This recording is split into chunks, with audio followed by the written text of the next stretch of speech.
Go. OK. Aujourd'hui, on va vérifier la présence de carbonate ou de soufre dans une roche ou dans un minéral. On appelle ça le test de l'effervescence. On va vous expliquer comment faire. D'accord? Le but visé, c'est que plus on en connaît sur le minéral, plus il est facile de l'identifier. Première étape, ça prend peu de choses.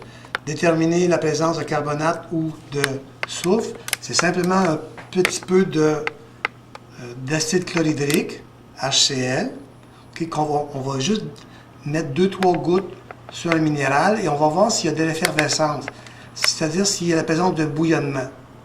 Alors, première étape, on va vérifier avec la calcite.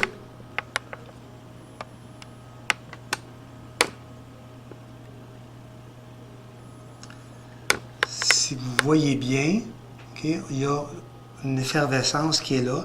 Ce qui nous explique, ce qui nous donne comme information, c'est que la calcite contient du carbonate. Et donc, c'est une information qu'on va pouvoir utiliser. On va vérifier la même chose avec le calcaire. OK? C'est encore plus évident.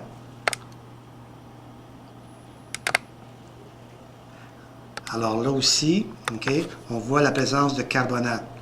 Évidemment, ça c'est des possibilités. Il y a d'autres possibilités. Quand il ne se passe rien, il faut toujours essayer de voir s'il n'y a pas autre chose. Première étape, je prends de la galène ici. Je mets une goutte ou deux. Il ne se passe rien. Je vais utiliser un petit clou pour vérifier s'il n'y a pas un peu de carbonate sous la surface du minéral ou de la roche. Alors avec mon clou, je vais gratter le minéral. À la limite, je peux écouter, voir s'il y a un pétillement. S'il ne se passe rien, je sais qu'il n'y a pas de carbonate. La seule chose que je vais faire maintenant, c'est le sentir pour voir si ça sent quelque chose de particulier. Oui, ce que ça sent, c'est les œufs pourris. C'est pas une odeur agréable, mais c'est assez caractéristique et ça vous permet de déterminer que le minéral contient du soufre. Alors, comment je vais l'écrire? OK?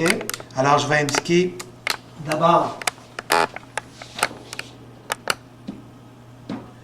calcaire et l'effervescence. Mais on a vu là que l'effervescence était assez forte. Donc, on a simplement indiqué effervescence vive, EFF+, c'est suffisant. Le calcite, effervescence positive, plus vive également. La galène, le troisième, je vais l'indiquer ici, galène. OK? Il n'y a pas d'effervescence. Donc, finalement, je peux indiquer soit effervescence plus. Je pourrais aussi indiquer, si j'ai la difficulté à déterminer l'effervescence, mais il y en a quand même, on pourrait parler d'effervescence faible pour certains autres minéraux. Là, ce qu'on a vu, c'est deux minéraux qui ont de l'effervescence vive et un qui n'en a pas du tout. Mais la galène a un côté particulier. Il y a une odeur de soufre qui me permet de déterminer cette présence-là.